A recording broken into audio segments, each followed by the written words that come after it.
Governor bans carrying guns in Albuquerque after 11-year-old killed. Let's, you want to pull that article up? You have that there you go.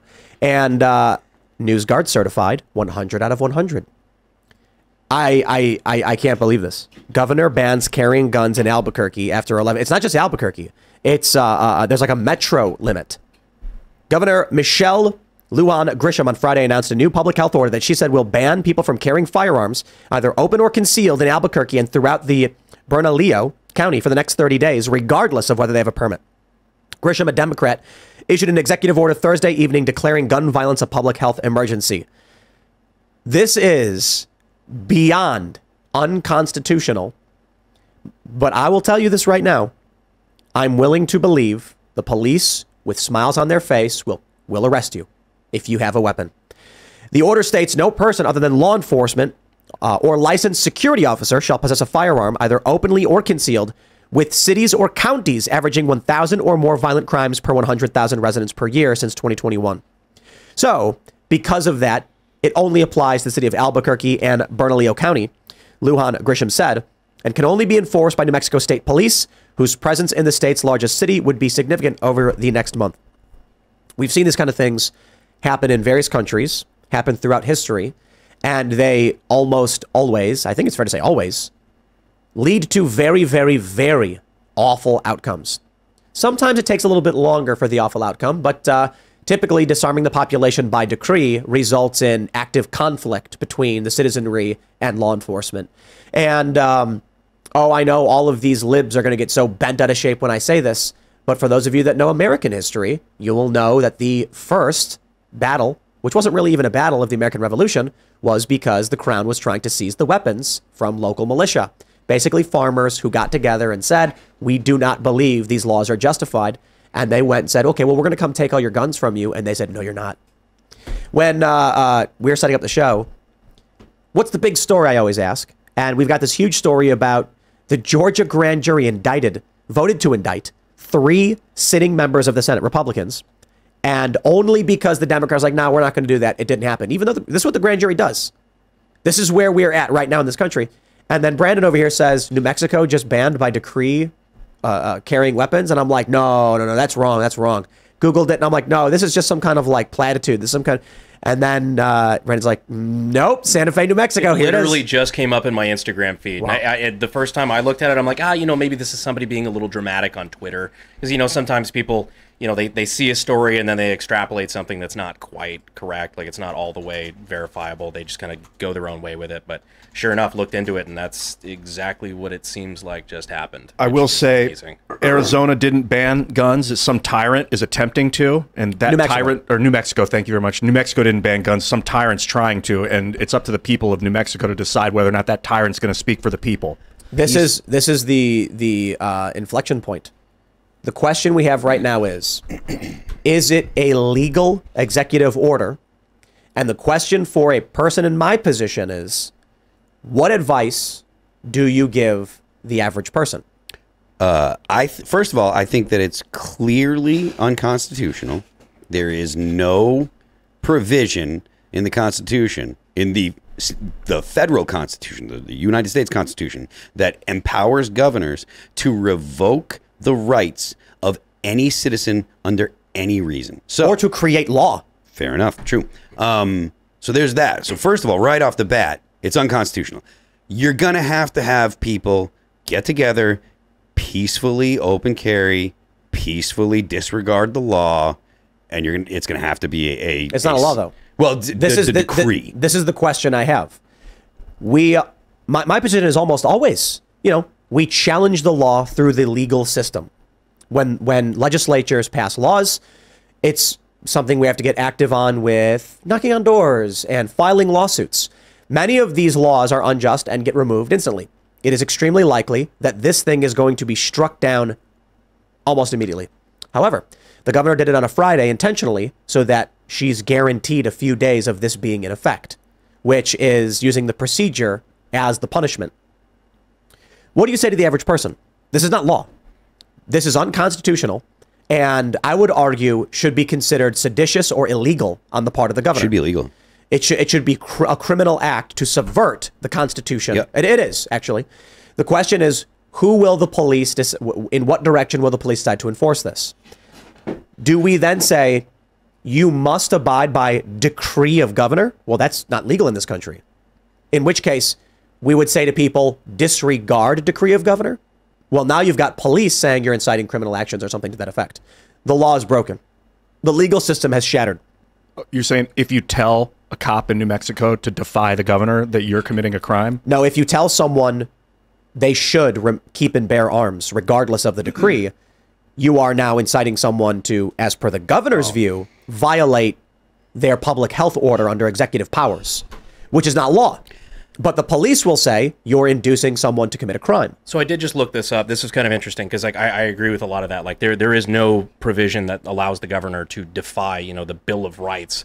That's very basic. But they're having state police enforce this, which is why I was really curious what the New Mexico state constitution says about it. So Article 2 of the Constitution of New Mexico provides, quote, no law shall abridge the right of the citizen to keep and bear arms for security and defense, for lawful hunting and recreational use, and for all other lawful purposes. But nothing herein shall be held to permit the carrying of concealed weapons, which was kind of interesting. So this is the New Mexico Bill of Rights, Section 2, and right to bear arms is Article 2, Section 6. And it's exactly as you said. We have it pulled up here. And this was, it looks like as of November 2nd, 1971. So the governor, if the police, I'm hoping the police just say, here's what needs to happen. We need a statement from the head of state police publicly right now to the press. This is not correct. It will not be enforced. The citizens have a right to keep and bear arms, you know, as regulated, and we will not arrest anyone. I'm sorry. I've seen it happen too many times. We all know a story that I heard about. It's actually relatively prominent. A woman from Pennsylvania was going to Atlantic City. She had a revolver in her purse. She crosses the bridge into Jersey and gets pulled over. Officer comes and says, you know, I pulled you over. And she goes, I don't. And then she says, but I do want to let you make sure you're informed. I do have my weapon, my gun on me. I do have a permit for it, and it's here in my bag. And he went, thank you, ma'am. Out of the vehicle, please. You're under arrest. That's a felony. And wow. The only reason, so this is a story that was told to me by a gun shop in New Jersey. Apparently it was a big deal. The only reason she got off was that her lawyers pulled up a case where a celebrity was given a special pass. What's her name? I don't know the woman's name. I was at a gun shop. This is the guy told me. So I've heard this story too. Like I can verify that this story has gone around. There was some celebrity who got special treatment. Their lawyer cited this case, and then the DA was like, okay, drop it. We're going to lose this one. It's going to set bad precedent. But the only thing that matters to me is that the cop, with a smile on his face, said, ma'am, I know the bridge is 5 minutes right there. I could turn you around right now and say, just bring it home. But I want to destroy you. Instead, he decided, I'm going to ruin your life. Right? Like, so I'm like, there's a lot of people that are ACAB, and there's a lot of people that are very, don't cross the thin blue line. Both positions are stupid. All right? You have to have some amount of policing in your society and in your community. And if you go to communities that are riddled with crime and you talk to the normal people that are not committing crimes, they're like, send more cops. We need more police because we need to get these people that are committing the crimes off the streets. If you go to places that are high crime, the police know the people that are committing the crimes. They can pick them out. Usually it's if it's a major city, a few hundred or whatever. You could lock those people up and that'll solve a large portion of the crime. That doesn't mean that every time a cop pulls you over, it's a good idea to tell them all your personal private information. Concealed is concealed. Hush if a cop pulls you over. I think if you have to tell about your gun, you have to tell about your gun. I think they are trying to create physical conflict in this country. Look, these videos of the feds arresting J6ers with rifles pointed at them. Some like portly fellow walks out of his house in his shorts, like scratching his face, like, huh? And they're just all pointing rifles. What happened in Provo, Utah, when they went in that guy's house, shot and killed him? Yep. It appears, maybe it's not the case, but it certainly appears like they are doing everything they're possible to provoke a violent outbreak. This right here in New Mexico is basically chucking dynamite into a crowd and being like, let's see what happens. I know a lot of like the case that you were talking about earlier, where like the cop you said actively chose he made that decision to ruin her life, or at least make her life extremely difficult for the next few years. That's where, like, I've learned a lot, just being around, like, donut operator Cody is more, like, my best friend. He's great. I've learned a lot about policing and different stuff like that through his eyes and stuff like that. And a big thing that he harps on is officer discretion with stuff like that. Yeah. Like that's something that, and I think that's where a lot of the nuance gets lost between, like, the ACAB crowd, the thin blue line crowd. Like, the officer's always wrong, the officer's always right. Like, officer discretion is really an important thing that is not utilized enough. And I know that there's a lot of police officers that don't live in the towns that they police. And I understand that there's a lot of security issues that can come up, and there's safety issues if you're in a place that's got a lot of crime and you're actively throwing people in jail and you live in that town, then there's a possibility of retribution and stuff. I get it. But if you have police officers that you see regularly and you can have a rapport with them, and the police officers can have a rapport with you. If a cop knows that you're not one of the handful of garbage cans that are out there causing all kinds of problems in town, the cop should, and obviously it's not every cop, but the cop really should take that into consideration.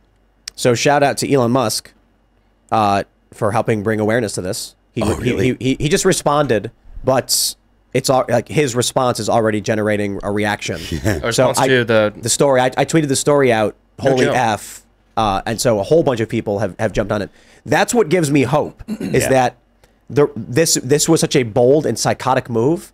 It's like dropping a boulder into a pond. Everyone notices the bang and the massive splash just shocked everybody. And the cops, the New Mexico state cops that are listening right now, or they're going to hear this story, have an opportunity to exercise some discretion right now. You got to protect your citizens. Absolutely, especially if you swore an oath to the Constitution of not only the United States, but I imagine to New Mexico. So it's your obligation. And you mentioned the Constitution of New Mexico. I'm sorry to cut you off, Tim, real quick, but like almost every state in the Union has something that resembles the Second Amendment. Yes. All of them, every single one has something similar. It's not the exact same thing, but all of them have something like the Second Amendment, because owning firearms is one of the things that is a clear indication that you are free. Right? California doesn't have one. God, wild. And it is biting them in the ass daily. They must have. Well, actually, I don't know. They never really did. It's a newer state relative to the rest of them, but yeah. So, so maybe Hawaii doesn't as well. But like, seriously, it's like the Second Amendment is supposed to be, supremacy clauses means that it's supposed to be the supreme law, but So, man, the culture war this morning was very interesting. I thought it was pretty good. Poor Alex didn't really get a chance to speak. Didn't really speak, so I can't really, thanks for coming anyway, buddy. But Brandon Wu was here, and the general sentiment among many of these leftists, one thing I love with what they do is they take tweets of mine where I say something like Civil War, but they remove the context of why I said it. So it's just a bunch of tweets that blanket say Civil War, whatever. But it'll be like, I don't know, there'll be an article that says something to the effect of far left extremists, opens fire, killing so-and-so, and I'll be like Civil War, and then they'll remove that story and just snip the little statement. And then imply that I'm insinuating that there's some kind of, or that I want it to happen. Quite the opposite. But in our conversation, every single time it comes up, someone will say to me, touch grass, right, is the old meme. Go talk to regular people. And my response is just, do you think that during, like, the American Civil War, that some dude walked out of his house in Atlanta, looked at his neighbor and said, do you want Civil War? And then the other guy went, I certainly do. Let's fight. No, if you lived in New York and you lived in Atlanta, you'd walk outside and no one's talking about it because your life was different. You were focused on your farm or your shop or the minutia and routine of your daily lives. Everyone seems to think that you need a mass mobilization of half the country rising up and formally declaring hostilities against the other half, and that's never been the case. In this instance, the reason why this story is alarming, we've just quite literally been talking about Lexington and Concord over the past week, when a couple hundred redcoats were like, hand over your guns. And they were like, not, you can pry it from my cold dead hands. And then they tried. And that's considered a handful of militiamen, maybe it's a little hyperbolic to say handful, but local militiamen, regular people who had weapons, saying no was the first battle of the American Revolution.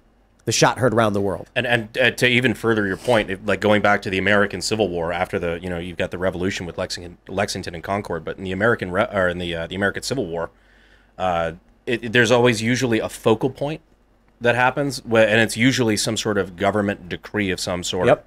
Because the one in the American Civil War, a lot of people point to, is when Lincoln went to the South, and he went to a lot of southern states and said, I expect you to send me 75,000 troops so we can go invade the states in rebellion. Yep. Which and is it was like, I think he demanded out of North Carolina and a few others, and the response was overwhelmingly, I think we're going to secede instead. Yeah, so a lot of people always get mad when we talk about this stuff. They're like, you're not a historian and you're getting the facts wrong. It's like, okay, dude, I read a couple academic historical papers and watched a few documentaries, so I'm probably wrong. But my general understanding was that seven states seceded before Lincoln was inaugurated, and then you had states, I think it was like Tennessee, West Virginia, Virginia, well, not West Virginia, but Virginia itself, because there was no West Virginia. Yeah. Virginia was like, we kind of want to secede, but we probably shouldn't. And they're like, okay, so we're not gonna. Then Lincoln said, hey, these states in active rebellion, I'm going to conscript troops to go quell that rebellion. And that shifted sentiment in these states to where they were like, okay, now you want us to go to war? Okay, this has gone too far. We're out. You want us to go to war with our neighbor? Yeah, yeah. It was like not go to war with Canada or Britain or France or whatever. Like, you want us to go to war with like the state that we border? Right? Like, are you crazy? But this shifted sentiment. But I do think it's fair to say that's actually we're so far away from that. Bleeding Kansas is a better example of where we may be today.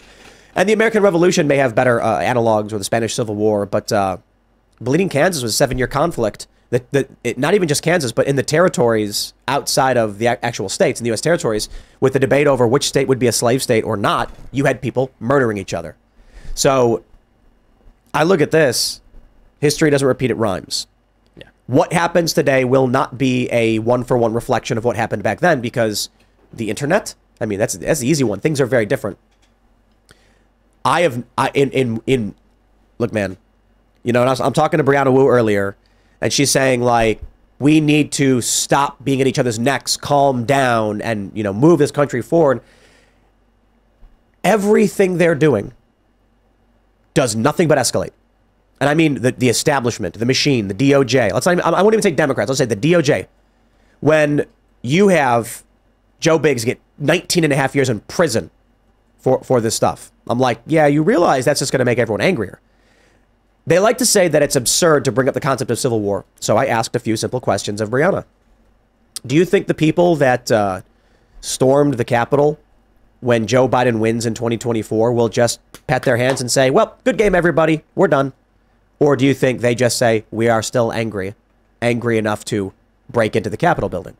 Yeah. There's been no logical assessment by anyone who takes issue with Barbara Walter, Stephen Marsh, or I. There's been no logical argument against anything we've said. And those are two Democrats I'm citing specifically who have said more so than I that we are in or actively facing civil war. There's been no argument as to what the off-ramp would be. Yeah, and that goes back to like the classic meme of like, who radicalized you? You did. It's like it's the actions of those people that because they're it's a lot of, it's almost a direct comparison to what people like Jordan Peterson have said about Ukraine. Like, we need to figure out what victory is, because it's like is winning a good thing in the long run? It's like if you rub your nose in the cat piss, is that really winning long term, or are you just building resentment? Are you making things worse? And I look at what the DOJ is doing. A video was just put up by, I think it was Julie Kelly, of Enrique Tarrio on the day of January 6th with her. He's being filmed. They were filming this. And he had no idea they got in the building. He was surprised to see it. And the evidence is all there. This is a fabrication against him. According to her tweet, the feds tried to get Enrique to say that he was working with Trump or that Trump had some involvement. They wanted to connect Trump directly to Proud Boys so they can put a brand name on insurrection and say Trump orchestrated it, likely to remove his name from the ballot. Enrique refused, so they give him 22 years. Plus, it'll be 22 and a half. You know what I said? There is something Joe Biden can do if he wants to simmer things down. He can issue a blanket pardon of all J6s right now. And he can say, like Shays Rebellion, he can say, it was wrong of what you did. but we cannot survive as a nation if we're constantly at each other's throats. That's why I think it's fair to say for those that have spent time already, time served, and for everyone else, we are giving you a good faith effort. They won't. Well, they might. know. We got to make sure that we don't go so far as to say that the solution won't happen. You have to propose a solution and allow it to hang. So I get what you're saying. That's probably a good perspective to have. That being said, it will take Democrats to stop the escalation. Like Republicans can't, like Republicans and the people that are being persecuted by the Democrats, by the establishment, they're not in a position to say, okay, we're going to go ahead and chill things out. And the reason is because all of the things that they're accused of are all things that are legal. Like they fabricate stuff. The guy that from InfoWars that's going to go to jail. Like, Owen Schroyer. Owen Schroyer, he was speaking. Like Tario was talking to people, right? And these aren't. It wasn't incitement. It is such. These are such tortured accusations, and they have to be stretched and twisted so much to make them fit. It's ridiculous. And because of that, it has to be the people that are in the position of power saying, okay, we're going to stop using our power, because the people that are not in positions of power are not in any position to say we're going to stop escalating, because they're not the ones escalating. Exactly, Tim, you brought it up. Fonnie Williams actually refused to indict these people. Thanks for watching this clip from the Timcast IRL podcast. Hang out with us live Monday through Friday at 8 p.m. and become a member over at timcast.com for uncensored, members-only shows exclusive. Thanks for hanging out, and we'll see you all next time.